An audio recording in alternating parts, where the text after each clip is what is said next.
I'm sorry, but you have to stay on board. It's too dangerous to go out by yourself.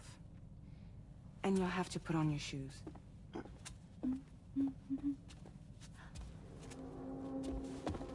Look at this, Tamara. They're not quite ripe yet, but I think they might...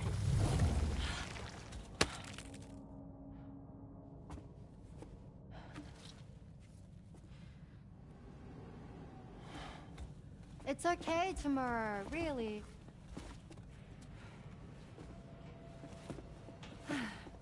For you.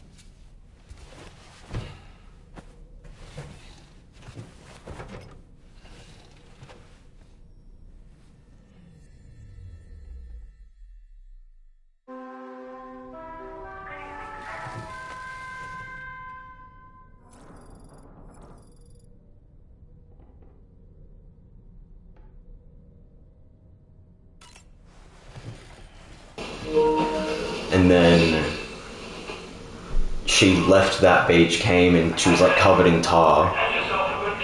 Oh. And now she's like mute. So like we saw her like interacting with people before. Yeah. Does she have the same genetics as old mate here? Like, you know how he can revive after being, what's that called? Yeah, repatriate. Yeah.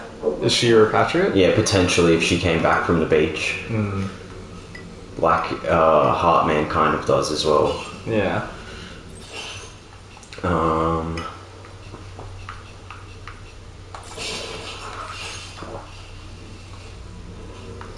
Also, I'm cooking lasagna. Do you want some? Oh yeah, sure. I picked up 2. That sounds tremendous. It's just the McCain's ones, but they kind of slap. Yeah, thanks, dude. That's all right.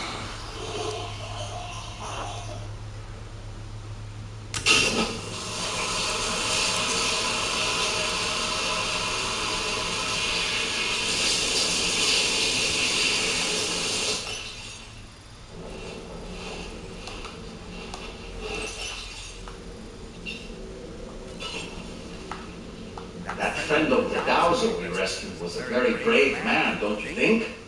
To go to such a dangerous place all by himself, in spite of the countless potential risks. Perhaps it would have been better if he wasn't quite so brave. Yeah, because he got kidnapped. Oh.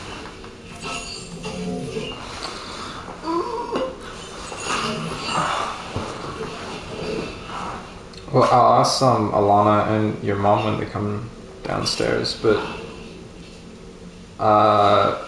should I book in for Demon Slayer when it comes out? Oh yeah. In Miranda?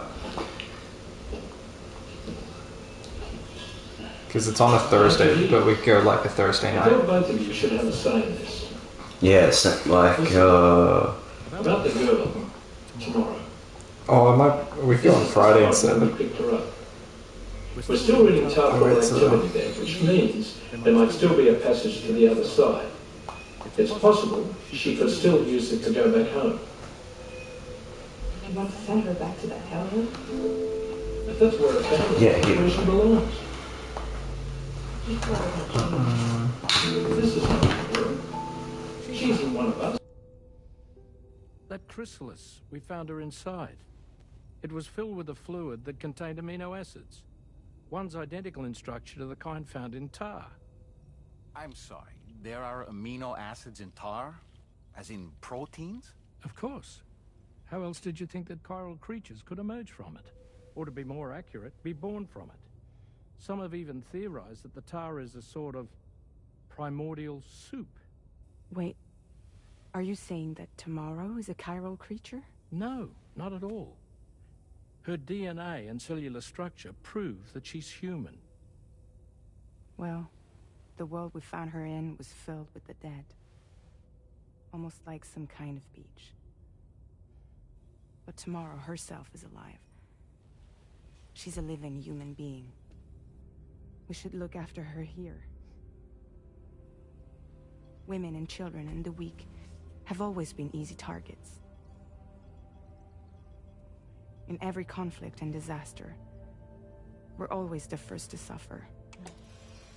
But even if her world is as bleak as you suspect, she may still be happier there, surrounded by the friends and family she knows and loves. Friends and family don't guarantee happiness. Not in the least. I understand how you feel, but I believe she should stay with us. Sam. I was there. I saw her home. And it was a hellhole. We can't send her back. All right. I'm pulling rank and making the call. She stays. At least until things have calmed down. Understood?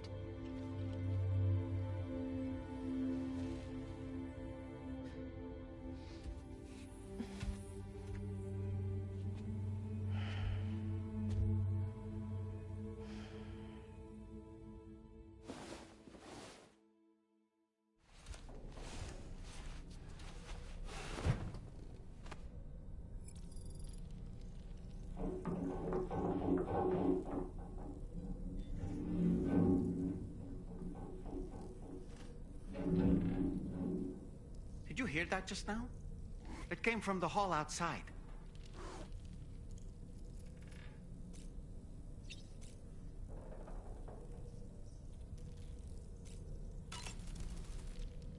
It's hard to say what we should do about tomorrow. That everyone is of a different opinion is to be expected. Our positions are informed by our past experiences. To me, it matters less where I am than who I am with. So long as I am in the company of those I care about, I am happy to go wherever. But what does tomorrow think, I wonder? Until she can speak for herself, I believe we should go with what Fragile has decided.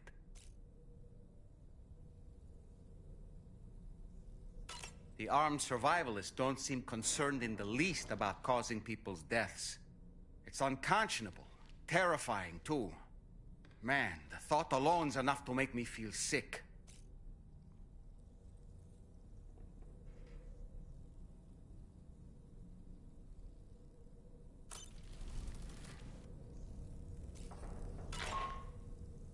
Sam, I can't find tomorrow. She must have left in Magellan at some point. She's not wearing a room terminal, so we have no way of tracking her position. And the continent is full of dangers she's never encountered. I should mention she didn't appear to have received even a single vaccination. So I decided to repurpose the batch Deadman left for Lou and gave her the full gamut. She's been immunized against just about everything, so you've got nothing to worry about on that score. But she's still a stranger in the world that isn't her own. And I don't think she's capable of surviving out there. Not all by herself. Please, Sam. Find tomorrow for us. And be sure to take a weapon with you, just in case. When you're ready, check the main order on the delivery terminal for more information about what to expect.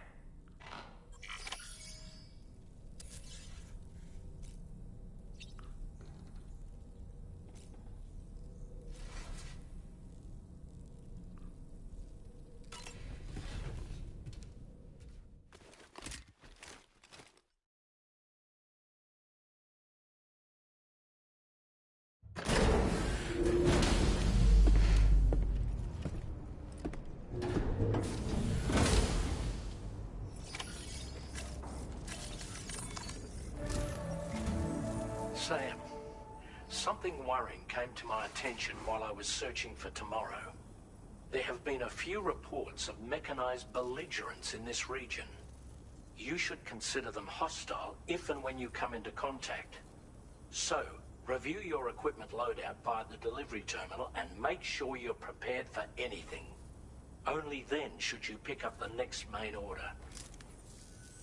All of Drawbridge is committed to helping you find tomorrow. Let's bring her back home, Sam.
see where they lead.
Wowzer!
Sam, I think I've got something.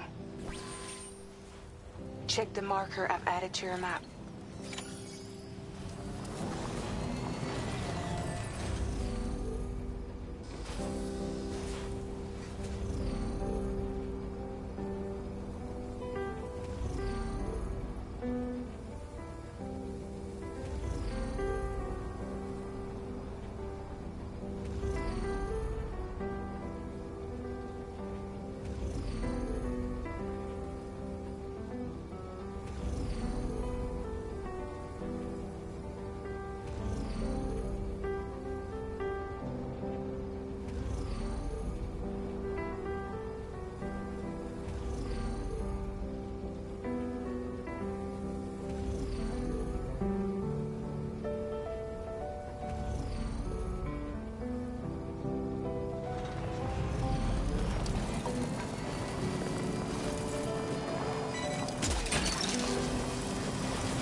The time of a figure to come, right? You got Moses is to come, and so therefore Pharaoh, under the influence of the devil, decides to kill all the Jewish boys. Will command the killing of all the Jewish boys. Yeah, but then do you go kill a bunch more kids? Answering evil with evil? Like, that's where it's like... The second time is... That's what I don't think... So, the second time is Jesus. Jesus said coming, what's his name? Yeah, also, they're going to kill all the kids to kill Jesus. Both the times where that's happened, that's Herod. been on Satan. Satan's influence. The other time is all the Pharaoh's, like all the kids in Egypt, which it says the angel of death came through And the only reason that the Jews were protected is because they spread the blood of a lamb. Yeah, I'll tell you some. Yeah. But Oh, dude. if it was an angel from God, why would they need to even do that? If it was an angel of God, the angel of God should know. All right, these are the good, these are the bad. That's why I think it's. And then there's the stuff about like Jesus defeating death. So death is the enemy of Jesus. Yeah. If there's an angel of death, he came to destroy the one who has the power of death. The angel of death. That just sounds like Satan to me. Wait, check this out. Wait, see these bats? Yeah. That is the graphene oxide programmable. Like that's smart dust. That's like a representation of smart dust. The black clouds. It's in stuff, dude. It's in Lord of the Rings and stuff. Like, the black bats. But like, see, when we see that nowadays, like, bro, I've seen them sprayed out of helicopters, and it starts moving independently, like dust. Like it's like non-natural moving dust. Like what the hell? And it looks like that, dude. Do you think it's like individually programmed or like magnetic? And the reason being, it's if they drop oxidized dust. That if it's oxidized, it has to be a metal, right? Yeah, it's there's also the black goo as well. The black goo is also, it's the same thing. It's just like what one is. It's like liquid versus gas. Just crazy stuff, dude. I don't want it to be real. Do not want. I'm getting eaten up a little bit. But praise be to Jesus. Yeah, no, exactly. Well, that's why I'm that's why I'm like, all the stuff to me, it's like, it's evidence of the devil, I know, but it's not like I'm giving power to it. It's like the only answer is obviously Jesus then, because like, what else is going to beat this stuff? Like, I see them twice this morning. I've got videos of it. They're spraying chemtrails all day, dude. But you look at like any, and this is human-minded, but any like general. Let's talk about any general in war. The first thing they tell you to do is to know your enemy, right? You can't fight your enemy unless you know your enemy. And if you don't know your enemy's tactics, this is why I'm saying, dude. And when you go into the full, and like when you've gone to the, oh nice, get rid of these things. Dude, this is kind of. Oh, it is. I was gonna say it's kind of sweet. The beer? Yeah, it was on special because of it. Lemon yuzu. But I was like, I already saw it the other week and I was like, I would totally drink this. This is nice. I was trying to figure it out. Because I was like, you don't have to put a lime in it or anything. Yeah. It's like a Corona with... Yeah, you don't have to shove a lemon through the neck. Oh, that's nice. Yeah, like, check it. This is why I'm like, dude, it's like, it's so hard, especially with the OT, to even tell, like, when I read the New Testament, I'm like, clearly this is the good guy. Like, no one's going around healing so many people and feeding people and like doing all these good things is a bad guy. Like, I mean, potentially, like, there are, like, it says people will heal in my name, but then like their hearts are far from me or whatever, and like they'll say I never knew you and stuff. But Heal I think, for selfish gain. No, but I'll tell you what else about that though, because maybe it is Jesus healing through the person. But I thought about that, like, why wouldn't Jesus be like, oh yeah, you're sweet, you healed so many people? It's because whatever they're doing behind the scenes is so bad that he can't. Do you think it's like a... It's not just because they're not good enough. It's not... No, but that's what I think. It's not just the facade. There's potentially that what they're doing, like, they're like, oh, look, I've done so many good deeds. Now I get to... Like, this is what's really hard to stomach, is Fiona Barnett says in her book that Billy Graham raped her, and before he gave a sermon, he was getting sucked off by, like, 6-year-olds. And this is the level, dude. This is what I'm saying. Like, I don't want it. I don't like to think of all this stuff as being real, but when I hear it across the board, I'm like, dude, it's so much worse than what I think people are ready to admit. But like, that's what gets you into a level where it's like, okay, now it's concrete.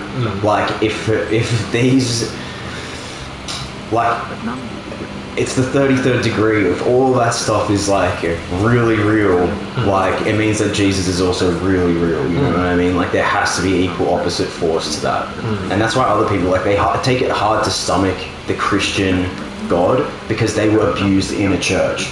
You know what I mean? And I would be like that too. I would want to get as far away from that God that people were abusing me in the name of, but to know that that's not him. God. Yeah, like that he didn't do that. But again, try telling the person that it happened to. Like it's just a harder pill to swallow. It almost it calls for like a new. It calls for. It's a new look at the Bible. Yeah, this is what Cliff High says. He's like, we have to re-examine everything we believe, basically. But even like a new, what's the word called? Like when you approach the way you approach someone, in that sense. Like if you're meeting someone that has been abused by the church, how are you approaching that different to what they have experience? Like what's the approach there? How are you getting across them the true nature and character of Jesus in a sense where they're gonna take it on, or they're gonna listen and not be like instantly step back? How I would be like to ask that force what it is, because like I get that idea too. It's like, well, there has to be the God of the universe or whatever, like if you conceptualize like an idea of God, but like it doesn't have to be like quote unquote that name. Like people believe in the universe or they believe in karma and stuff like that. It's like you believe in that good force, that good opposite evil force. Ask that what that is. Ask it, like if you believe in, like, you know, it might not be a person to you, it might be like just the wheels of karma or whatever.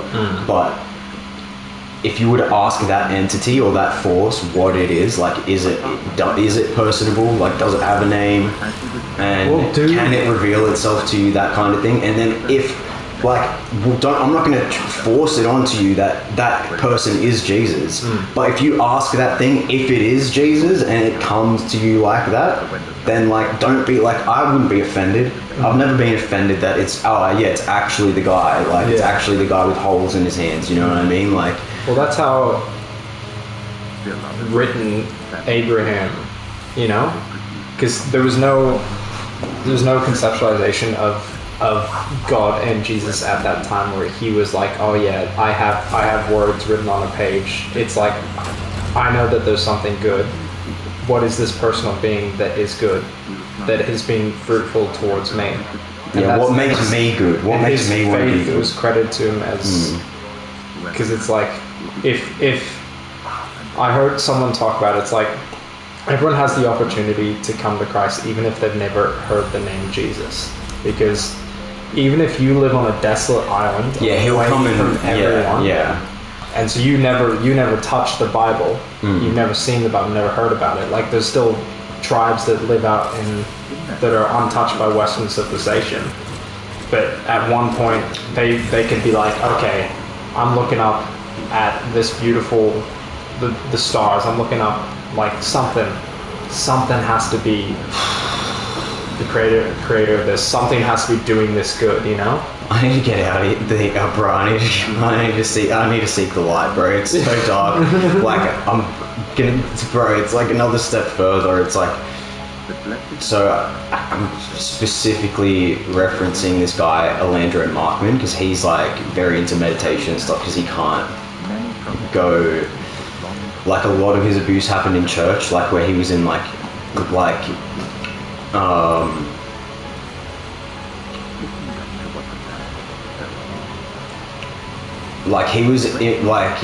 he was involved in like fights to the death with like other children in Catholic churches and that kind of thing. And it's like, I get it, because I'm like, I pray for him, because it's like, dude, like, I wouldn't want to even associate with the God of that like thing that did that. But like that wasn't that, like, it wasn't that God did it, it's just that people did it like in his name, how like morbid and like blasphemous that is, because that to me is what blaspheming the Holy Spirit really is. It's not like, oh Jesus Christ, you take the Lord's name in vain. It's not that. No. It's like when you're actually killing children is a big F you to Jesus, do you know what I mean? And you're doing it in a church like just to like ruin people's faith like that. That's really blaspheming like the Holy Spirit right there. That's straight up leading, you know, for anyone that leads one of these little ones astray, it'd be better for them to have a millstone around their neck. That's the reality. I think, but it's just understanding that it's to that level where they're straight up Catholic priests like raping kids in the name of Jesus, like doing it to them psychologically like that too. Like Jesus is doing this, god damn it, bro, like holy shit. But where I was going with this is like, in places like that, like that's in the church scenario, but like also just in like in dark places that we don't know, like in Fiona Barnett's book, she goes when she was like there's children born underground in breeding facilities that like they've never seen the light of day ever in their whole lives, and they don't have any conceptualization of Jesus or a God. They've been raised in the satanic occult where they've never even heard the name Jesus. But she goes, they were saying the light man came and showed us these things. I watched the videos. I haven't read her book.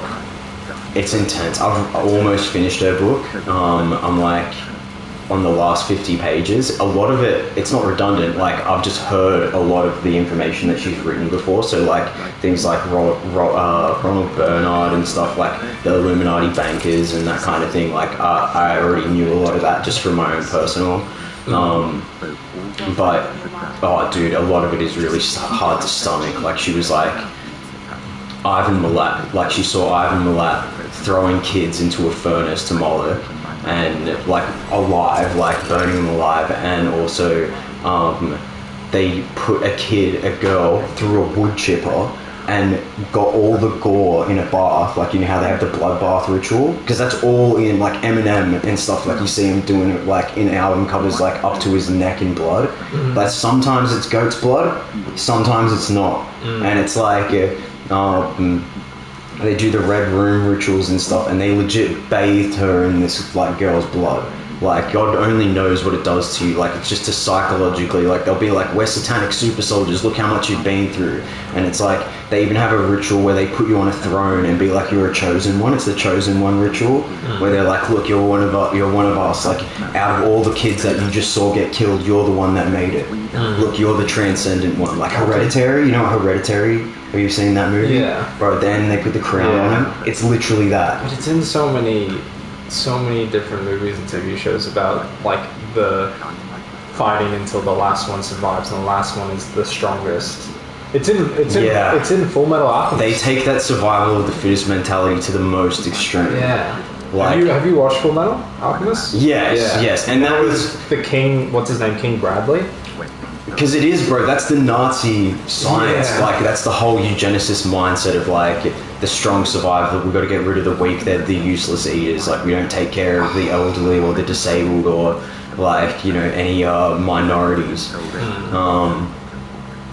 Bro, it's sick. It flips the whole like. I mean, it's easy to get disillusioned in the world, but like when you know. Like, when you truly do know the enemy and you do know the extent of all evil, like, you know exactly what we're fighting. So it's like, we don't have time to muck around, bro. We're fighting legit, like, child sacrificing cannibals. Like, you know what I mean? Like, it's to another, like, it is to the highest degree of evil. And it's like, bro, it makes you not be so particular about things as well. Like I think people get overly, like, I'm not saying it's an excuse to sin or anything like that, but like you don't have to like overanalyze every little thing that you do in your life. Yeah. Like knowing like. Well, I think that's why, like look at Paul, right? Like what he did before he became Paul, he was killing Christians, horrific, terrible, and then so he's been redeemed. Jesus has come to him. He's now for Christ. And then he talks about, you know, the verse that's like, the things that I don't want to do, I do. The things that I do want to do, I don't do. But praise be to Jesus that, like, I'm saved, and thank you for his forgiveness, right? And I think it's like that for majority of sin. Yeah. Like, we shouldn't be aiming to sin or be okay with sin, but not beating ourselves up and moving forward regardless of what we're doing. Because if you get caught up in it, like you said, then you're missing the point. That there is worse, but not. I'm not even saying this right. No, it is. That makes it is. It's like being like, oh, I'm not normal. Like, what I do isn't normal, and it's like, dude, you want to. Even Jesus said to Pilate, like, the one who was given me, to you, has committed the greatest sin. It's like that. It is in degrees, and it's like, don't like think of yourself as like, oh, I'm the worst person in the world for this, and it's like you haven't even. Like, that's not even outside of, like, what's abnormal. Do you know what I mean? That's not, like, for... You get what I'm saying? Yeah. Like, yeah.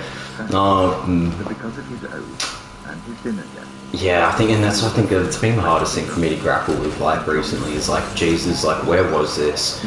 Because, like, apparently, historically, Paul, you know, he was going to the temple of Aphrodite, where they actually were, like, bro, like, this is what I mean. It's like, you think, historic, like, because it's being not just a student of, like, biblical history, but just being a student of history in general, like, teaches you things like, dude, they were creating eunuchs, like, and having ritual sex in temples. Like, they had little boy slaves. Like, Hercules had a boy lover, like, and the Spartans used to, like, molest the boys to make them stronger, like, to be like, look what you can go through, like, nothing. They say this too in the satanic super soldier society where they're all assassins and stuff. It's like, because of what happened to them, they'll be like, nothing I do to another person can be worse than what happened to me. Like, I don't mind, like, and that's how they make child soldiers too. It's like, they'll kill and rape people because it's like, well, it happened, like, it can't be any worse than what happened to me already.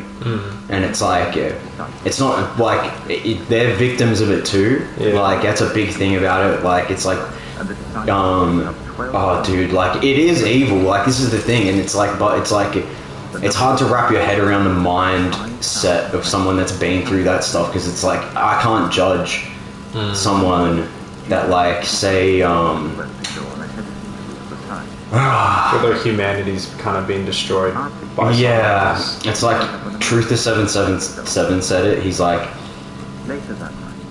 it's grey. It's like, you can't look at it as so black and white, good and evil. It's like, Donald Trump probably rapes his own children, but his dad probably raped him, and that's the way it goes. It's the cycle. Yeah, and it's like, you can't look at it as good or bad or anything, because that's just how it is. Like, if that happened to you, imagine that's how you would turn out. Like, it's not good, and you should want to break the cycle if you're, like, you know, if you've got any Jesus or goodness in you. Like, but the fact that it ever happened to anyone, it's like, I can't. But it makes it all more real, I reckon, the difference between evil and good, that evil is not innately human. You know what I mean? Like, it's not, if it was begun, like, it pushes more the point of Satan's influence rather than humans' evilness. It's unnatural. Yeah. It's so unnatural, it's like, it has to be, like, not supernatural, but, like, you know, well, it is supernaturally evil, it's not human, well, like, it didn't begin human influence, and that way the cycle repeats. Because, like, it didn't begin that way. It's hard, dude. I'll tell you what, this is why it is hard, like, because I don't know how much of it is true as well. Like, when I hear stuff like, Bro, I heard, and I don't want, like, I tried to research and find out, like, how old, like, bro, someone said, like, Hagar in the Old Testament, like, Abraham's, like, concubine was, like, 9 years old when he was, like, 85. And why do you break And it's like, you hear stuff like this, like, I'm not necessarily, like, one way or the other about it. I don't know, dude, I wasn't there. Yeah, so, can't like, 100% say that it's fact. But there's, like, weird stuff. It's, like, Lot and his daughters, and it's like stuff like that, and they'll be like, look, it was in the Bible, and they'll be like, look, we can justify it because look, it's in the Bible. It's good. You know what I mean? Like, I'm not saying that it is, or like, but that's how they do stuff like that. They'll be like, oh well, you know, Adam and Eve, like, and Cain and Abel, like, who did Cain and Abel? Where did the other where'd the wife? Yeah, where'd the wives come from? Yeah, and they'll be like, it was Adam and Eve's kids, because it doesn't say. Yeah. Do you know what I mean? And that's like an excuse basically for them. Like, that's how I've heard it anyway. Like that they do stuff like they do corrupt it like that. But because it's not specific and it doesn't give us like. But if you look at it, in the aspect that it's just historical evidence. Yeah, that's how I look at it too. It's literally just, it's a imperfect history book that may have, It's an account. It's not like God's giving every single word. There's parts where God is speaking, but there's also just historical evidence. But that's what freaks me out though, is the most part is like when it does say, the Lord said, utterly slay young and old, like women and children, and it's like, this doesn't sound like Jesus, bro. And then, but knowing humans, if you're in a place of power, you're gonna put it in there. Like, what is stopping you? What is stopping you from just being like, hey, this is what God told me? Sexual immorality. But to put it in the book as though he did say it, that's what bothers me, and the fact that not many people have problems with that. That they read it and they're like, yeah, this is good. Like, everyone says this is good, so it's good. And it's like, no, it's not. Read it again.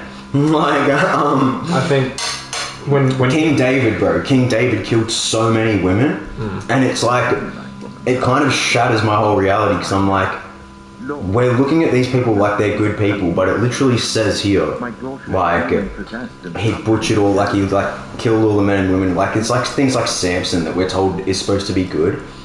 It's like a spirit of the Lord went into Samson and then he butchered 30 men to pay a gambling debt. Does that sound like something like Jesus empowered Samson?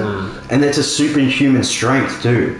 And that's what people like say, like it's like meth strength. And it's like, dude, like, I don't know that every single story in here is good and of Jesus, and if they haven't even written Jesus, because when he starts referencing stuff like Solomon and stuff, it's like he's almost endorsing them. And I'm like, I don't know that Jesus even said that. Like, I wasn't there. I wasn't there to translate it. It's impossible to know, really. Like, and this is why it's like, I look at the whole thing as like, it's a history book. And can you say without a doubt, well, not without a doubt, because nothing's without a doubt, but I can firmly say that I think the entirety of the Bible happened. The people were amazed. Whether the accounts are that's what I think about as well. Like, because I think Nephilim, Anunnaki, like that is like, they even say it's the Jehovian Anunnaki, but that's why it gets crazy, because it's like the El, like the Elohim, and the B'nai Elohim, like you'd be like the fallen angels, but like the sons of Yahweh and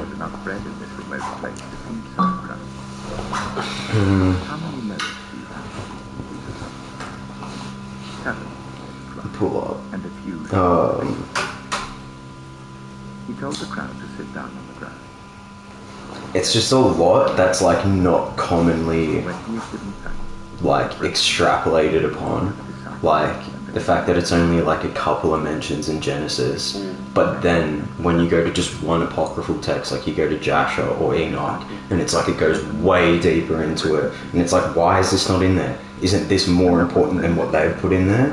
Like, which is just like, oh, and then there was a flood, and you know, it was all good after that, and it's like, no, It's like you skipped over so much within the first one book, and then Exodus is straight after that, and it's like slavery and like The Pharisees and Sadducees came to Jesus. Jesus is the same today, yesterday, and forever. Sign from heaven.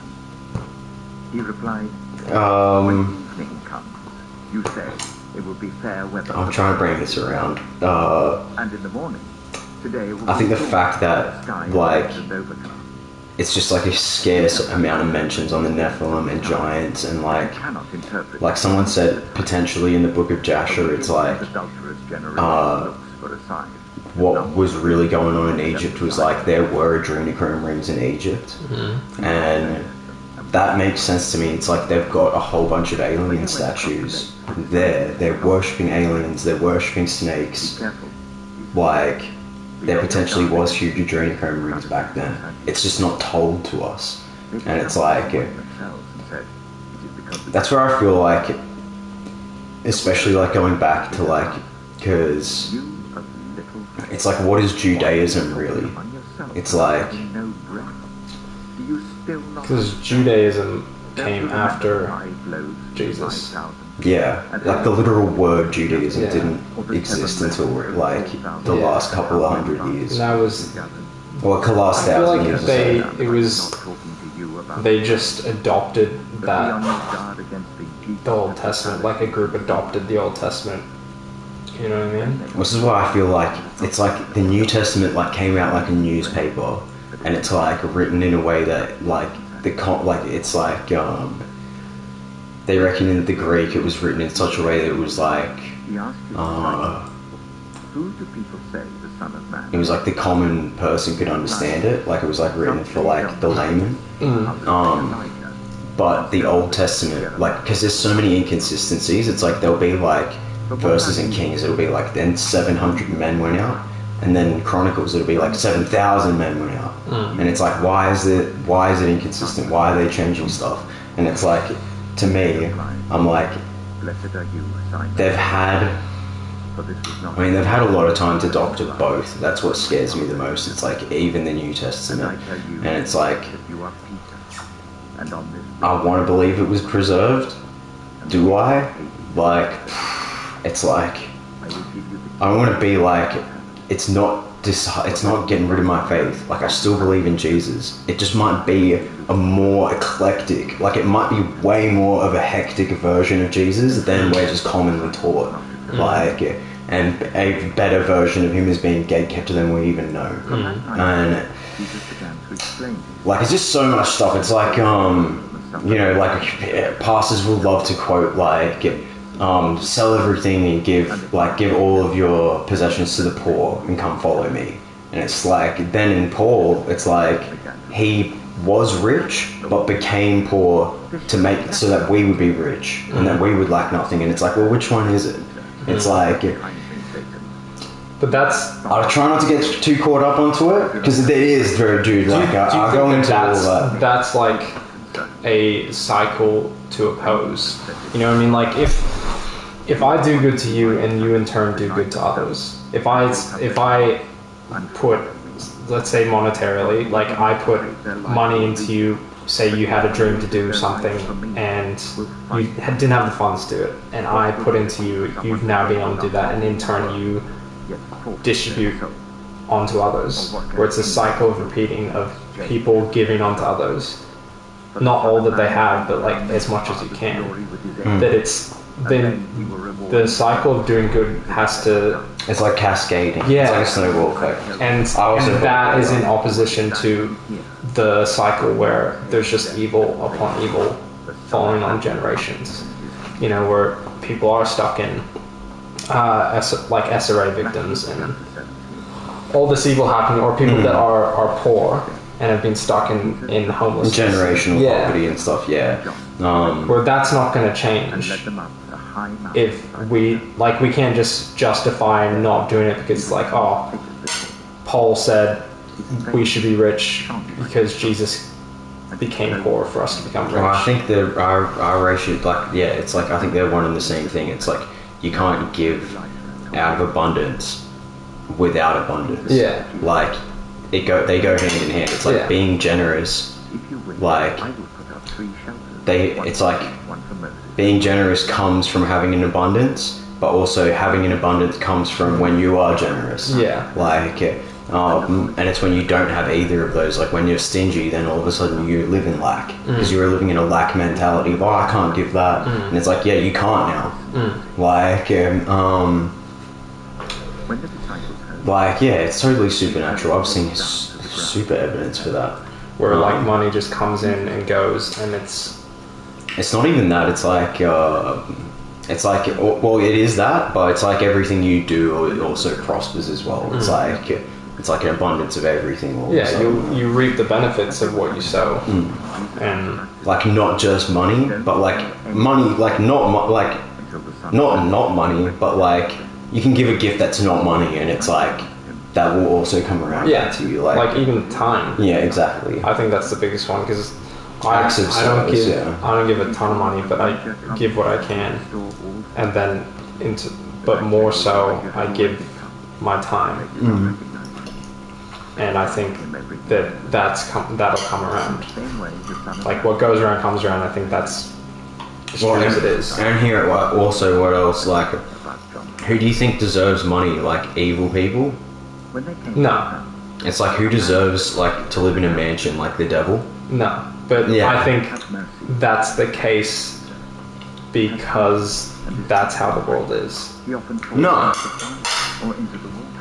heaven on earth. Like it might look like it's that. Like it's like all the celebrities like flying on private jets and stuff, and it's like, no, that should actually be the other way around. It should be us, but it's not the case. I don't think it is the case. And I think we got to make it that. Like I think we actually have to strive to make that. Yeah, I reckon that's the whole point of our time on Earth is to, like you said, make heaven on Earth. But that's also gonna come. Like we can try our best at the time we have now, but it's going to come. Like it's not an indefinite. And it's not like in our own strength either. Move from here to there, and it will move. Yeah, it's like that's why I'm watching. My Name Is Earl. It's like he's like he hears like Carson Daly, and then he's like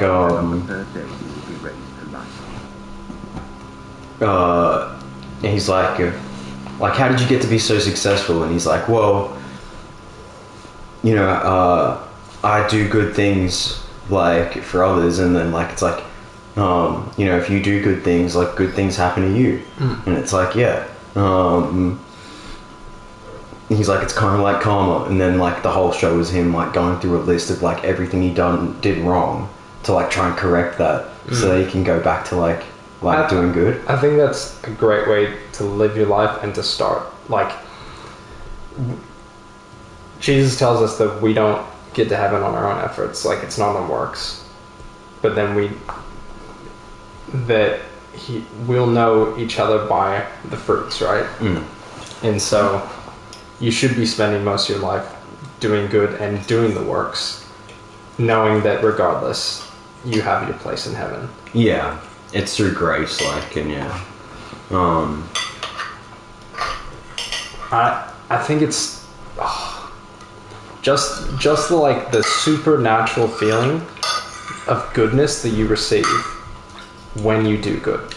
Like why? How does that? Okay, us as humans, how does that make sense? Like you give away and yet you feel better. Like there's no other reason other than Jesus is right, Jesus is real. What he said is absolute. Yeah. It makes say you're being good is its own. Yeah, like say you're an atheist and you don't believe in there's a greater being out there. Like you don't believe the universe is a slime ball, it evolved into fucking whatever. Where does this innate goodness come from? And how is it that if this is a universe based on survival of the fittest, why in our bodies and our hearts and our minds do we feel so good when you give away if it is survival of the fittest? why is there a good feeling? There is only one answer, you know.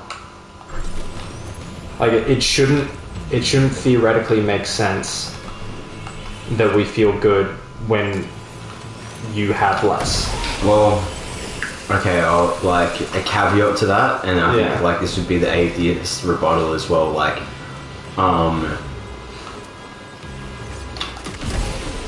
that might be true. That it's a supernatural feeling that can only come from Jesus. It's like, but you wouldn't, regardless of whether Jesus was real or not, like a lot of people that don't believe in Jesus still try their best to do the right thing all the time, you know? Yeah. And even as an atheist, I was still like, I wasn't perfect, and I was probably way less good than, like, I was probably pretty bad actually, like being, especially when I was at my most nihilistic, I was probably not a great person to be around. I was probably super depressed, but I still kind of thought of myself as being like, well, I only even became an atheist because I think like I'm doing it out of like accountability. Yeah. Like I'm actually still trying to be I'm trying to think of where does that come from if not that we were designed that way? Yeah. You know what I mean? Yeah, and it's not just random that it's I feel not good just for random. doing good. Yeah. Even if you're an atheist and you don't believe, like you're trying to be more ethical is what I'm saying. Like I don't feel like a lot of people become atheists because they're trying to get away with evil stuff. Yeah. It's like, I'm sure some probably are like that, but it's like, I was like reading it like, well, I don't endorse slavery. Like, why does the Bible endorse slavery? Like, why You're thinking of good. Yeah.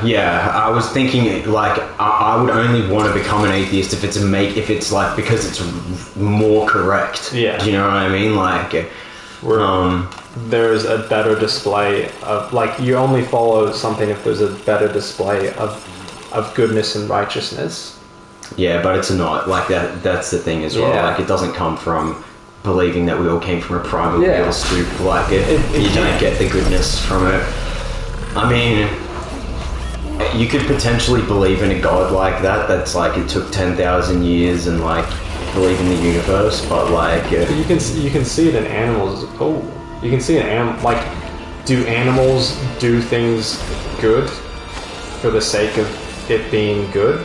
You know what I mean? Like, if they're the same as us in the sense of a primordial soup and they evolved to the state they're in, then they should have the same capability of goodness. Like, there'd be no difference in goodness and evil between us and animals. Well, some do animals. Some animals are good. But no, I'm saying, like, doing goodness out of their own heart.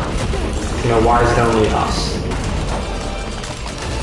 Like, we can see that, and it's like some animals are good, but do animals do that? They're not conscious. Yeah, you know what I mean? Not necessarily fully consciously. It's like a bear will kill a person to protect its cubs, not knowing, like, not thinking of like, is killing the person right or wrong? Yeah. Like, where we think about killing the bear, like, oh, it's got cubs, like, I don't want to kill this bear. Yeah. Yeah, no, it doesn't have the same level of consciousness. Go Ellie Fanning, she's doing this. Wait, so what is she? She's the tar girl. She's got the tar powers. Tarbender. Okay, assault rifle for these boys. These are what the guns are for. Is this like the government? These are Higgs's little cyborg ninjas. Yeah. But there's been one cyborg ninja that's not with the rest of these cyborg ninjas. That's a cool cyborg ninja. And it is just cyborg. It is just cyborg ninja. It is just Grey Fox. That was badass. Tar lady popped off. That's an actor. Like, that's the same face as an actor, right? Yeah, it's Ellie Fanning. Yeah. It's Dakota Fanning's sister. What movies is she in? She's in like Neon Demon and stuff. This is why it's like, I don't really know it from a lot.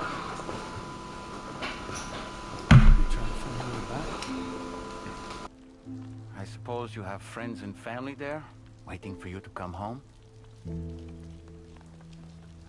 I don't know. has passed on.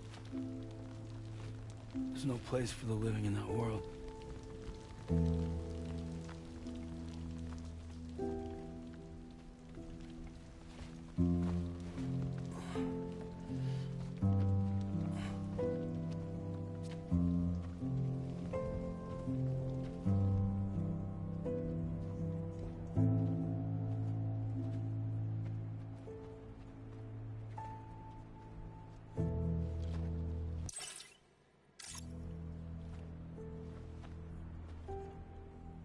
Tell me, am I really alive?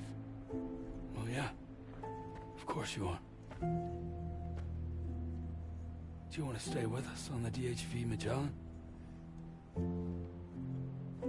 But I saw how everyone was fighting because of me.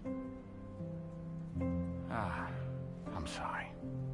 All that wasn't your fault. We're just worried about you.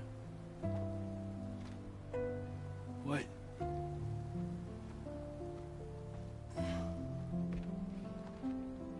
I don't think I ever had a family. Do you have one? No. Not anymore. You miss them? Yeah.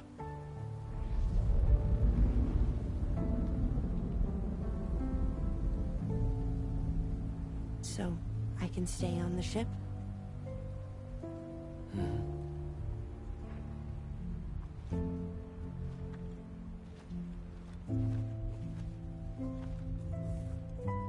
Thank you.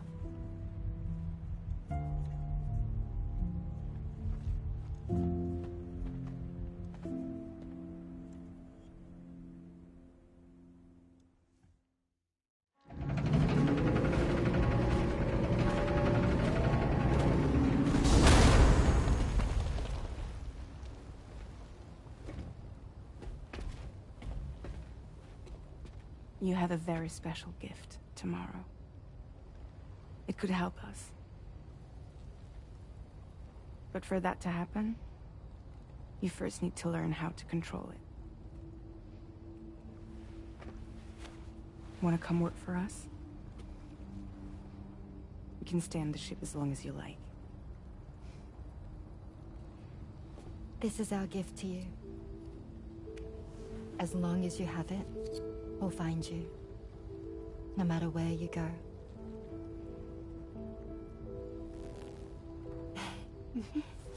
Welcome to Drawbridge. To our little family.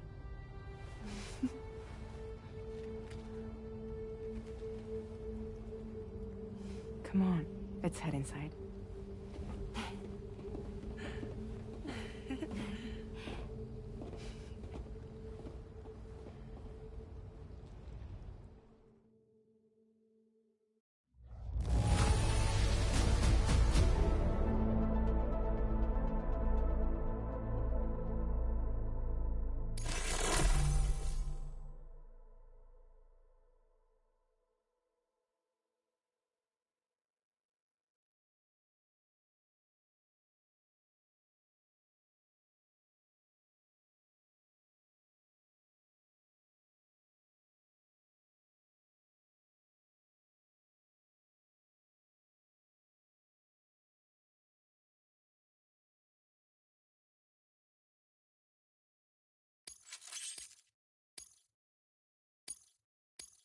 Now displaying your current porter grade.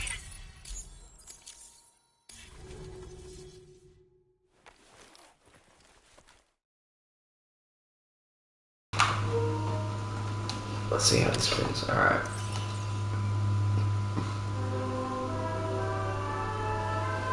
That was a sick fight as well. And the cinematic. Okay, that's it.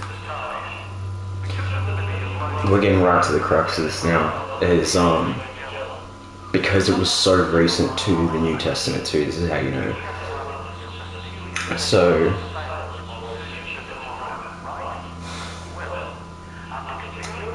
there's things like, I think it's in actually the prophecy of Isaiah, or it might be, yeah, I think it's in Isaiah as well, like the Valley of Gehenna. So like how hell is translated in the Bible, apparently, according to Bobby Collier, the Good God Ministries dude, it's translated from 3 words: Sheol, Hades, and Gehenna, which Gehenna was a real place in Jerusalem where they used to throw all the dead bodies of like thieves and things like that and have them burnt. Like there would be big fire pits in this valley, and it's literally like, you know, the valley of the shadow of death. Like that's how it was. Like they would say Jesus took the disciples to the gates of hell. It wasn't the gates of hell, it was the gates of Gehenna, which is what that word's translated from. And it's like they've conflated all of those to one term, yeah, and it's not. And he would be like, he wept over the valley because he was like, he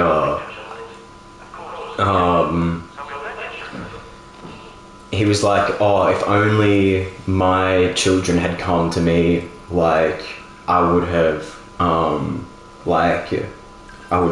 gathered them. I would have gathered my children like a mother hen gathers its like chicks. Like, but it says, I think in Isaiah, it's like the Lord was pleased to destroy them, like in that valley of Gehenna. So it's like the Lord in the Old Testament loved the destruction of Gehenna, but here's Jesus there crying over it, like crying over the destruction, like I can't believe this is what's happened. Like they caused so much destruction. And it was because it was like a whole bunch of famines and curses came upon all the people and stuff. Like there was plagues and disease and that kind of thing. And it's like, what, even it says in Isaiah, like when it's like prophesying Jesus, it's like the Lord was pleased to crush him, like talking about Jesus. And it's like the Father God was pleased to kill his own son. That sounds like the devil.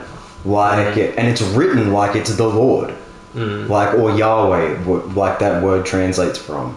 And it's like, I don't think so. Like, I wonder if these weren't completely different entities entirely, and they're being very slowly over the generations conflated more and more together.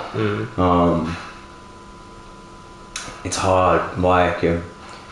It is hard, like especially when you when you go through one at a time, like all the stuff that happens in them. So like going back to the thing of the Song of Moses, it says that song will be sung in heaven when Jesus comes back in Revelations. But where I take that with a grain of salt is it's like, I don't think Jesus will be like loving that we sing a song about like how he killed all the firstborn. And that's another thing too. It says that the angel from death went out from the Lord. And it's like all these things usually happened in the name of the Lord, and because like an evil spirit came upon Saul from the Lord. And it's like the Lord sent out an evil spirit. And Job, like, I create light and darkness, I do both good and evil. New Testament in Romans, I think, or it might be like Corinthians, or like it's like, what does light have to do with darkness? What can good have to do with evil? They don't mix. So like, what's all with this mixing here in the Old Testament? It's like they either didn't have a clear opinion of it, and then here's the kicker out of all of it, what we've all just discussed there. Like, I kept bringing up multiple examples to reiterate my point here. How could Jesus, having read potentially, like we all think that he was reading the same Old Testament that we read today, how was he reading that and not being like, I didn't do this, I didn't do that? You're saying I did this, I didn't do that. You're saying I said this, but I say, turn the other cheek, pray for those who persecute you. You have heard it said this from me. No. Why would he change his mind? He's the same today, yesterday, and forever. Why is he changing his mind all the time? Unless that wasn't him. And we have been gate kept out of how much it really wasn't him. And maybe he was more vocal about that too. Maybe he was like really telling people like, I didn't kill all these kids in Exodus. I didn't send out these evil spirits. I didn't tempt David into sinning. I didn't send the spirit onto Samson to go kill 30 men to pay off a gambling debt. Like, that is, it's a lot to like have to reconcile. And especially if someone like, I'm only like, bro, I'm not even 30. How many people have spent their whole lives pastors preaching this as though it all makes sense? they've never read it. That's ridiculous. I've read the whole thing cover to cover. It wasn't that hard. It took me less than a month. Like, you can put it on now on your phone with the dude, like, yeah, exactly. You can just have it on as a, like, audiobook. It's like, dude, it's easier than ever to like, what do you call it? Like, just to study, like, do a Bible study. But, like, I don't think it's ever been less talked about, like, how much of this are we really taking literally? Because when someone says, oh, we believe the Bible cover to cover, it's like, well, do you believe it literally as though, like, this is all true and this is what happened and this is exactly all from God? Like, is this really the infallible word of God to you? Because for me, if I said that, like, I would be very cautious about saying that, because anyone that can read it as well as I can see where the contradictions are and how it's not perfect. Do you know what I mean? So I got to be like, I take all the good stuff, like it says, cling to what is good, abhor what is evil. Like, I'll take that. That's a great verse. Like, but to be like, oh, this is all perfect and infallible to me, I'm not going to do that, because that's a cognitive dissonance. I'll be lying to myself and lying to other people if I said that. And it's like, that's the kicker for me, is that there are people still saying that. A lot of people, like a lot of pastors still say that. And I'm like, are these guys like in a secret club where they tell, like, where they're supposed to tell us that? You know, like, and I get to that, like, I get to that stage where I'm like, dude, potentially a lot of these people are like in the club, like, so what's the way to tell the difference? In the pants leg up club. I think it's like when they say stuff like that, when people tell me, oh, Jesus was a Jew, Jesus is Jewish, I'm like, what's that? Where did that word get translated from? Because that's where I'm like with people, bro. It's like, you want to tell me that, and it's like, dude, you are spellcasting me right now. He was never Jewish. That word didn't exist. His name was never Jesus either, and that's another crazy one. Like, it's like, it is Jesus now, but what was it before? And that's where it gets to me. It's like, dude, I might never know. Like, that's the thing. I know it is Jesus. Oh, we will know. Yeah. Like, I can't. Okay, yeah.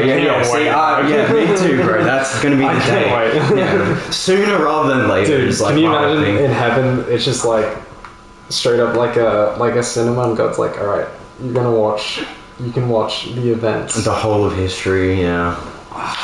But see, why wait, bro? I want to experience that now, because like that's the whole thing for me as well. Like, if people say that they have visions and stuff all the time, I don't doubt it. It's just like,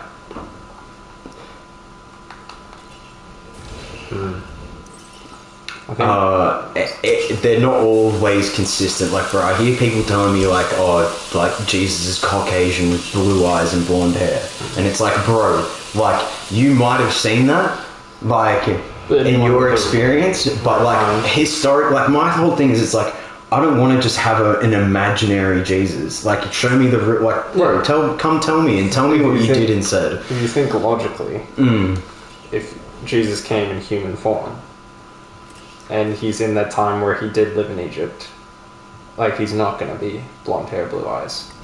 Like, it's just that. And it makes sense. It also makes sense why they would gatekeep all that too. Like, if he is black, to gatekeep him from black people so that they don't, like, because that's another harsh reality too, is it's like the whole connection with the KKK, Freemasonry, and like the Jewish slave trade and stuff like that. Like, where they were grabbing those black people from.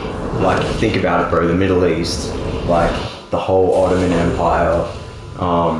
So like, you've got like Asia and parts of like Turkey and stuff like that. Like, you've got the Middle East, Europe, and then down here's Africa, and they're going and grabbing like Egypt, like the Jordan, Iran, Syria, and all those places are like, right, like they call it the cradle of civil, like, so is it the cradle of civilization? They call it like on the edge of Africa. Yeah, and it's like right there.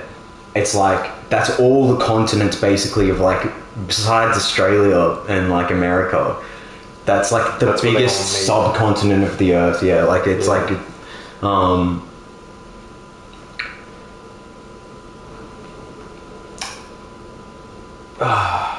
it's when the Christians, so like it's like the Ethiopian church. The Ethiopian church is like basically all black Orthodox, either Jews or like, I don't know what they would call themselves, but like they're like Orthodox Christians, and they're like their version of the Bible. They have their own. People reckon that the Ark of the Covenant's there. Potentially, yes. Like, because that's my whole theory of why they're trying to go from Israel, like why they want to get rid of Iran and get through Iran is because that gets them closer to Egypt and gets them closer to Ethiopia or somewhere where that if that's what they're doing. Like, it's like literally Raiders of the Lost Ark. And it's literally the Nazis too. The Nazis going that route to get like the Ark of the Covenant. I mean, it's intense. It's such an intense theory. I don't want to even think about it. Like, the Ark of the Covenant's not much anyway. Like, yeah, the Ark of the Covenant doesn't matter. And also, if you think of it, it's like, it was the Ark of the Covenant, was that the power of Jesus? Because it was causing a lot of death and destruction. It even killed the faithful people just trying to hold it up. And like, imagine you were trying to hold up Jesus on a throne, and then all of a sudden Jesus strikes you down with lightning. It's like, wow. It's like, it also doesn't make sense that God would call us not to have idols and make an idol of himself too. Yeah. And it's like, not like because that's a graven image. My whole thing is, it's like, I don't know if we weren't supposed to have pictures of what Jesus looks like. It's like, we have a cross. He even says like, take up your cross and follow me. So like, it's not like he wasn't like cross symbolism in anything is like pretty, like, anyone knows what a cross means now. Like, it might not have meant it before Jesus. Like, a cross would have been pretty scary if you were just watching crucifixions all day. Yeah. And that's why, like, oh dude, it gets so deep. Like, why the KKK burn a cross? Like, dude.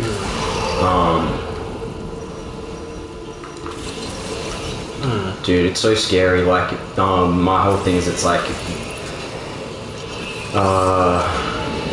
400 years of slavery in Egypt, 400 years of slavery in America, the pyramid on the $1 bill, the Freemason founding fathers were all obsessed with Egyptology, always like dressing like pharaohs and stuff. And then who were the slaves both times? It's like, they're getting rid of their connection with God, whitewashing him over time, and like the thing of like in Russia, them having a black prophets, and like all the iconography of Jesus is black. It's like, yeah, it's just bad. Like that's what they're trying to stop, is like sever, like not allow black people to be able to relate to Jesus. Like, they do in Africa, they know, because like that was where a lot of the first Christians went. Like, because that's right, like it's the same continent. Like, they just went down from Jordan and went into Egypt and Africa and Ethiopia. All right, here we go. Big fight.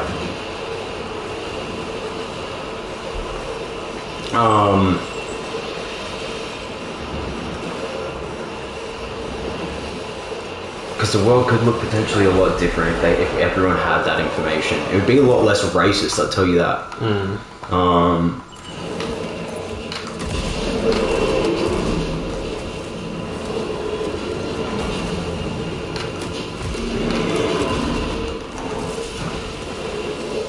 That's what they reckon in a lot of those secret societies. I've heard, like, that they are very racist internally, like in the organization. Like, they'll make pit fights between races, and it's like, it's so dumb, bro. It's like legit reverse, like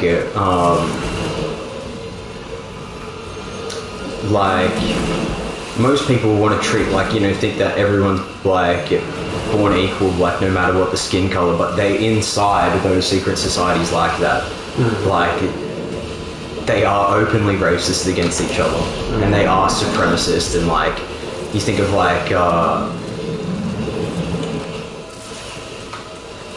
like eugenicists. So like what the Nazis were trying to do was like be like, oh, only these features only. Yeah. Like it's so dumb because it's actually anti-scientific. Like genetic diversity actually creates healthier humans. Like because there's more genetic diversity. Like they'd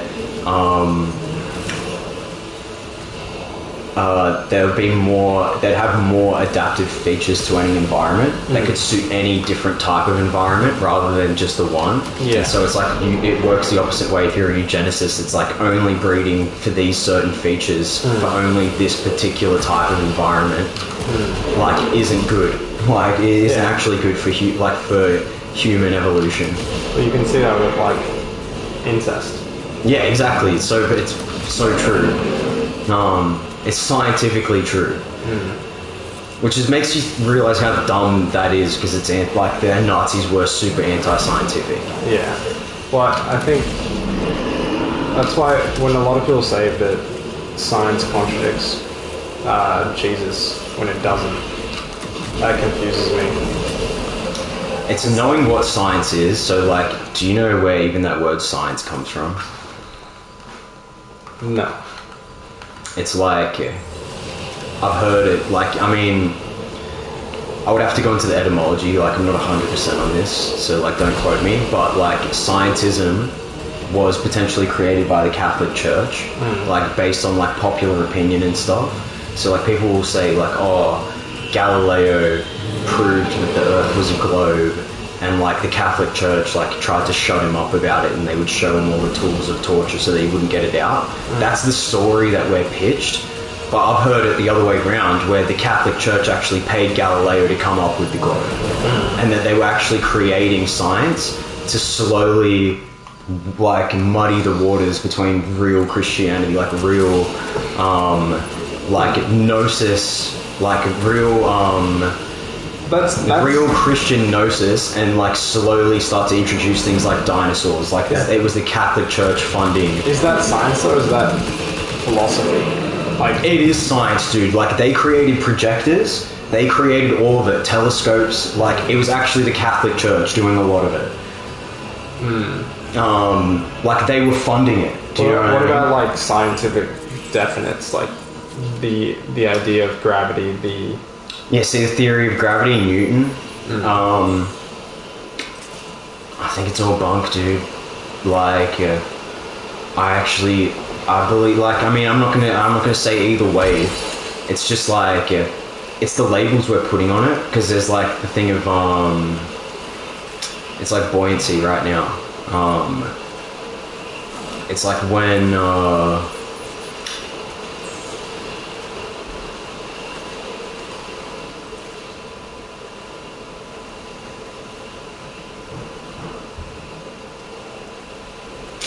but like there's things that you can see now, right? Like you can see acceleration due to gravity if you drop something. Like there's things that you can see now.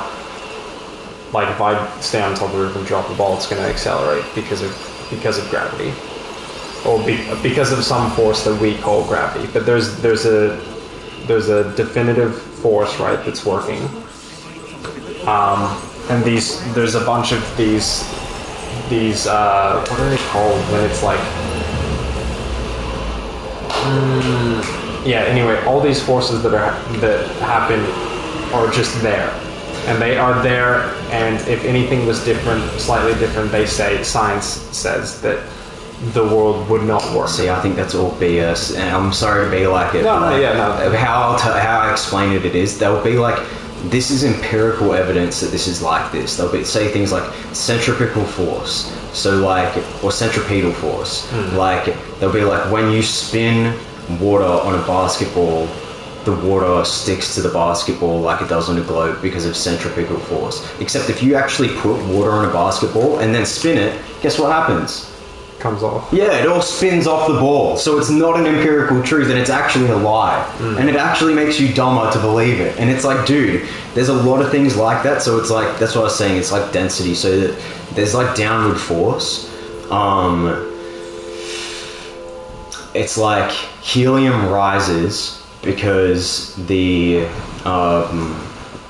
because the atmosphere is denser than helium. Yeah, then the actual the like the I can't remember what they're called, but like the molecules of helium. Yeah.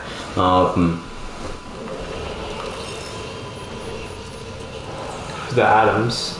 Yeah, it's like or oxygen rises from below sea level because oxygen is less dense than water. Yeah. Yeah. Is that the same as gravity? Like us getting pulled down to Earth, is it because our atoms are more dense than the air? And that's not actually gravity, then it's still density. Yeah. Because people think it's the Earth, like it's like that there's objects in space that we're all like corkscrewing like around the like it's like a supernova. I forget what they call, like galactic center, like like right at the center of, like, there's the Milky Way galaxy and all that, but like at the center of the whole universe there's supposed to be like, you know, giant energy ball that we can't see for some reason, even though it would be larger than the sun. Like that we're all spinning around and we're getting pulled into its gravity. They show us pictures of that, like but if you look up into the Milky Way galaxy and stuff, you can't see a big giant ball that we're all being pulled into. Like, I don't think any of us have ever seen that. Like, there's Polaris, which is the North Star, which is the most like bright star in the sky potentially, besides the sun, which like I think it's a local sun. Like, there's been like evidence of like there's more than one as well, like multiple moons, multiple suns, also the sun going through clouds, like going in between clouds, like you can see clouds behind and in front of the sun. Yeah. You got to go into it, dude. Like, if you've never looked into this stuff, dude, it's literally so intense. Like, especially of like things like how much of the curvature of the Earth we should actually see. Like, where the horizon. Where we should see things actually go beyond the curve, and they don't. Like, for how far the distance that we can actually calculate, they don't. Like, it should be like for every I can't remember how many it is. It's like every 1,000 or so kilometers, it should dock like a kilometer downwards. So like, it might be if you go to sea level and because you'd have to do it too. You couldn't do it on land because you wouldn't see correctly. But if you went to sea level, you would see the nose of the boat. You would see the nose of the boat start to dock down, and you would see the back of it rise up slowly as it went over the curve until the last thing you see would be the end of the, like, just the back of it. But you don't see that. It actually goes into a vanishing point, like, which is crazy. That it's like it just vanishes slowly, and then if you zoom in with an even higher zoom lens, you can re-zoom into it. Like, I've seen videos of that. Same thing as the sun. I've seen the vanishing point of the sun in video. It's crazy. But yeah, it's like standing on Everest and stuff. You should be able to you shouldn't be able to see as far as you can. Does that make sense? If the Earth is as curved as they tell us it is, we shouldn't be able to see that far.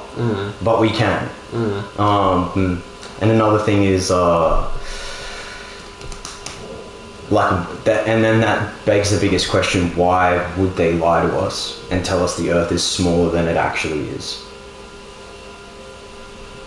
Yeah. To hide more of the Earth from us, to hide other places on Earth from us.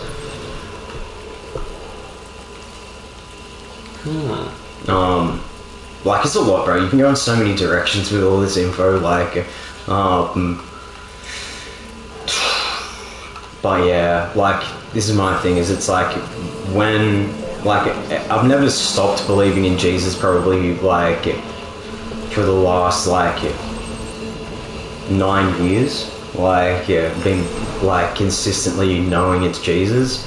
It's just like, is that the same exact version of Jesus from the Bible, the guy that I talk to every day? I can't tell you 100%. I wasn't there. I can only ask him and get, like, kind of answers from the Holy Spirit, and a lot of the time it's no, which is, like, really scares the crap out of me when it's like everyone says this is what he said, and everyone says this is what, like his nature is this, XYZ. It's just, like, weird stuff, like the inconsistencies of, like, you know, like, they'll be like, he's the Prince of Peace, but then he's like, I've come not to bring peace but a sword. And it's like, you know, turn the other cheek, and, like, you know, pray for your enemies and bless those who persecute you. And then it's like, but if you don't own a sword, sell your cloak and buy one. Because, and it's not extrapolated on as much as it should be. It's like case by case with everything. Like, I thought about it, it's like, does Jesus advocate the use of deadly force? Yes or no? I don't know. Yes, 100%. If someone's coming to kill you and your family, kill them.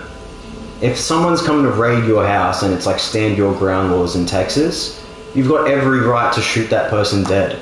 Like, and that's how it should be, because, like, look, it's not like an everyday scenario that you're going to have to do that, but on the one time that it does happen, like, oh, look, there's Nazis and they're about to raid, like, you know, like, they're about to raid this freaking village in Russia. The Russians weren't like, yeah, sure, come in. Like, no, we're not like, we're not self-destructive, do you know what I mean? We're not, like, willingly, like, we're not, Does he advocate for... Yes, dude. Like, I think he might not have in his life, like, needed that. Well, I don't know, dude, because sometimes I think they've taken that stuff out. I wonder if he didn't kill people. He didn't kill demons, like real physical ones. If you look at when the Pharisees and the Roman guards come to get him, and Peter cuts off the ear. Yeah, see that, yeah. Why, like, what are you doing? Yeah, and I get that, but you know why? In that case, that guy wasn't trying to hurt anyone. He was just a guard, and Peter was just angry and acting violent out of violence. Which is why I have big problems with Peter. He killed Ananias and Sapphira with a spirit that was not from God, just because they didn't give enough to the church. They lied about how much they gave. It's like, is that really a reason to kill someone dead? They didn't give you enough money? Who do you think you are, Peter? This is why I have problems with a lot of this stuff, dude. Because it's like, they're saying that this stuff, like, all of it's Jesus. I don't feel like it is all the character of Jesus. But then that's a different situation than someone coming after you to kill you, and you have to kill out of self-defense. It's either you or them, and they're going to kill the next guy after you if you don't. Yeah. Like a psychopathic murderer coming after to kill your children. If you don't kill him, he's going to kill the children. He's got a gun to their heads. Like, do it. Like, you know, stop them before they get to the next victim. Don't be, what do you call it? Like, don't be, bystander? Yeah, but like, where you don't have self-defense, like you don't have, I call it, well, it is what it is. People need a self-preservation instinct. If you do not have the instinct of self-preservation, who are you going to ever protect? You can't even protect yourself. We all need that instinct. We all need a little bit of self-preservation. Like, it's like, not like that you wouldn't risk your life for others, but like that you would like do everything in defense of yourself and others. You know what I mean? And all that it would take in those kinds of circumstances. Like, what's another thing along the lines of self-preservation? It's like people just don't have that killer instinct like they used to. It's like, back when people were literally killing Nazis, they weren't like debating with themselves like, oh, is this the right thing to do? Will Jesus ever forgive me if I do this? It's like, no, how will he forgive me if I don't do this?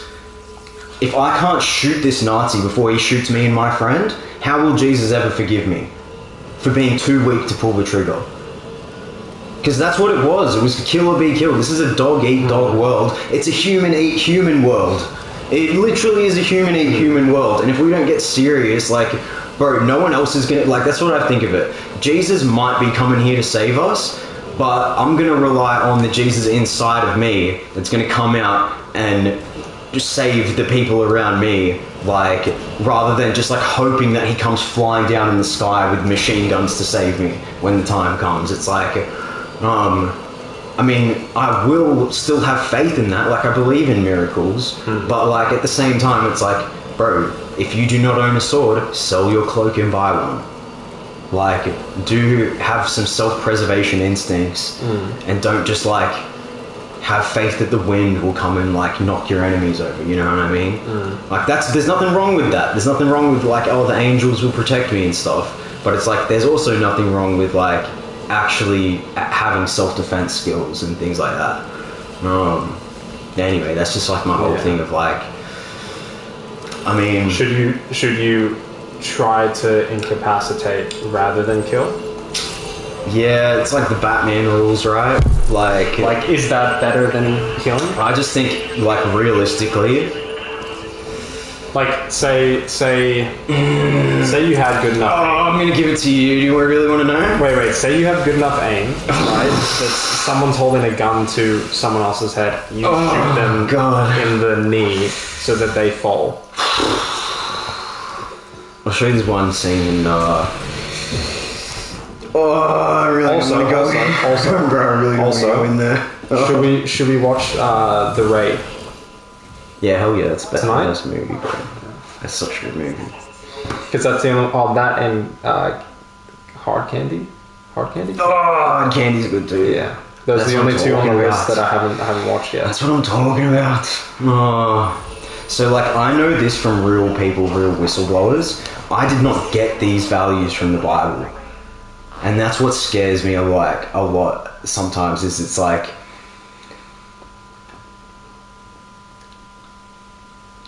It's like a bit of both. Those people believe in Jesus, but they still had to do that because that's just how things happened. And it's like,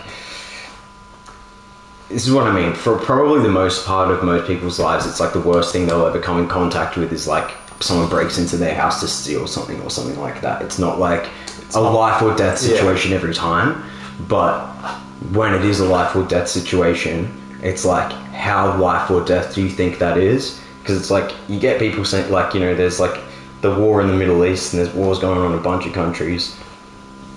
But beyond the wars, like the underground, like the real shadow wars and like Black Ops stuff.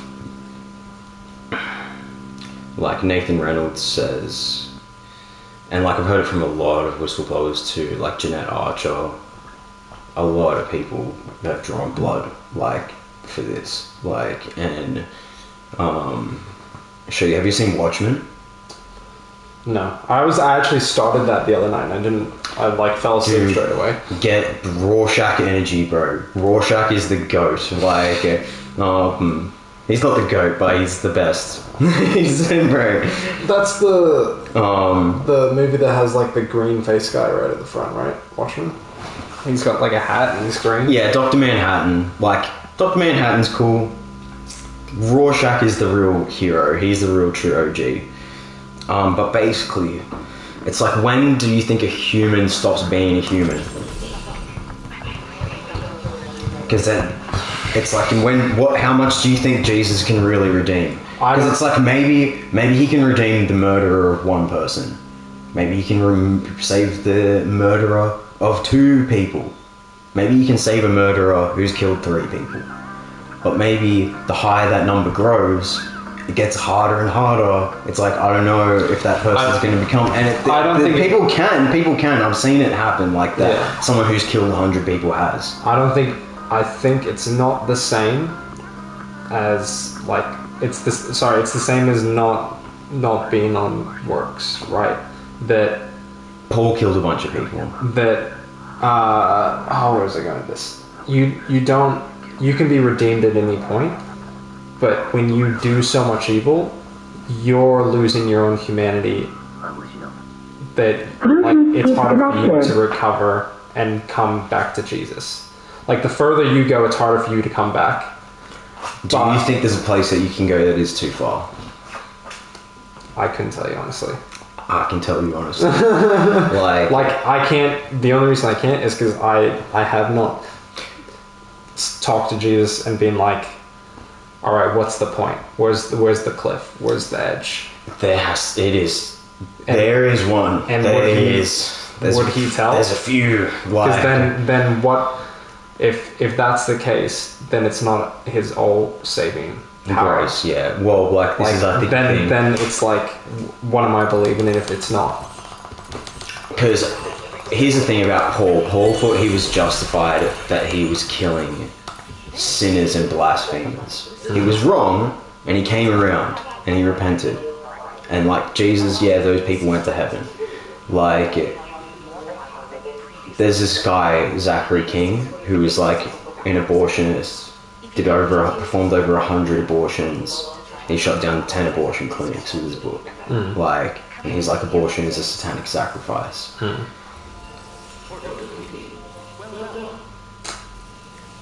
He didn't feel good about it though. Like, he liked the power he got from it, but not performing the act. Like, and he did repent and had that journey. Like, I think if you don't have that journey where you do feel sorry and do correct, like, and people try and they'll be like, well, we ministered to these people and stuff, and it's like, I think some of these actions, like, because that guy, if he hadn't shut down the abortion clinics, I would think it would be hard for me to believe that he had repented and that he was really sorry. If he hadn't, like, and that is saying works, but I'm not saying works. I mean, like, if you're not even trying to make amends, you know what I mean? If you're not even trying to, like, do something in all of your power to, like, try and fix the situation that you did wrong.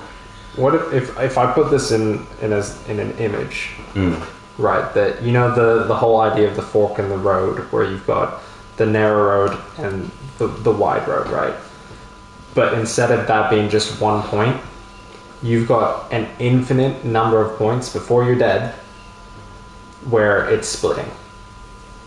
So at any point you can turn. At any point, regardless of what you've done, where you've been, at any point there is that opportunity to take the left-hand turn and go down the other side of the fork. Like, it's an infinite number of forks until you're dead. I think it's what the forks are, though, is like what it is. It's like the force to, like, I'm saying there's nothing stopping right now for a satanic child sacrificer. There's nothing stopping them right now changing and following Christ. There is nothing. But they're stopping themselves. Like, I don't think there's a point that's too far. I think there's always redemption.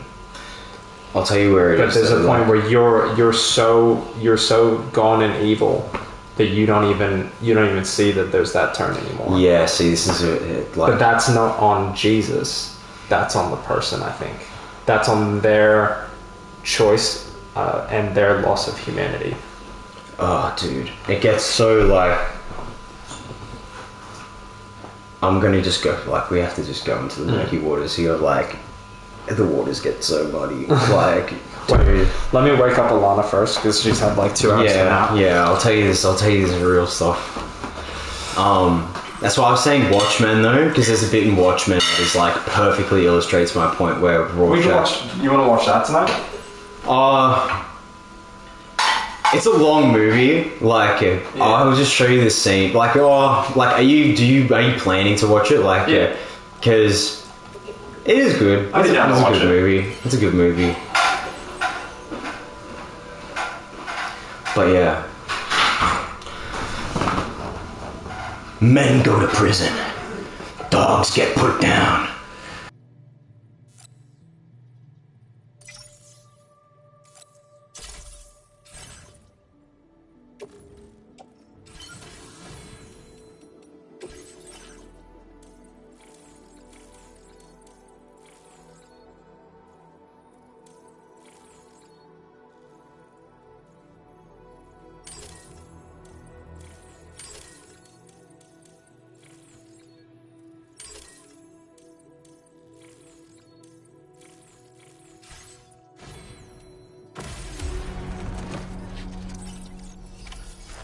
accepted.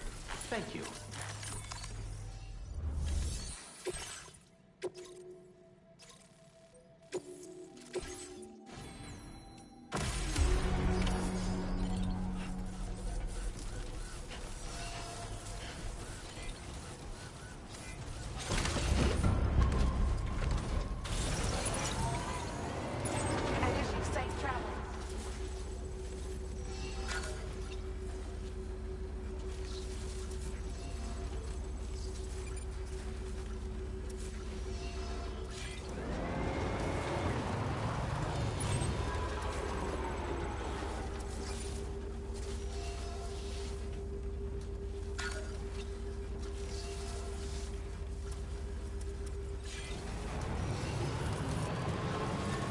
You know, Sam, I'm so relieved that Tamara was unharmed.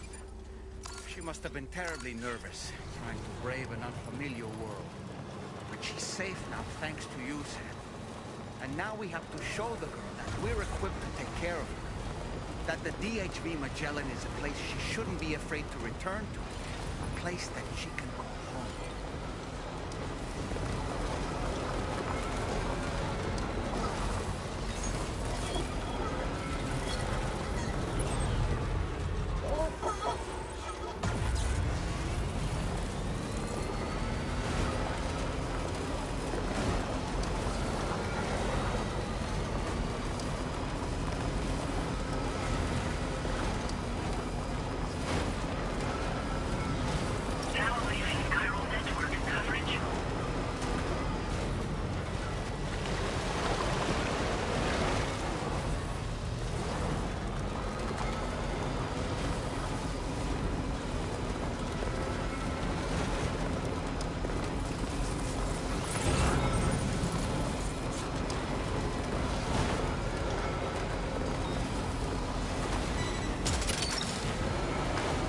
You're mine.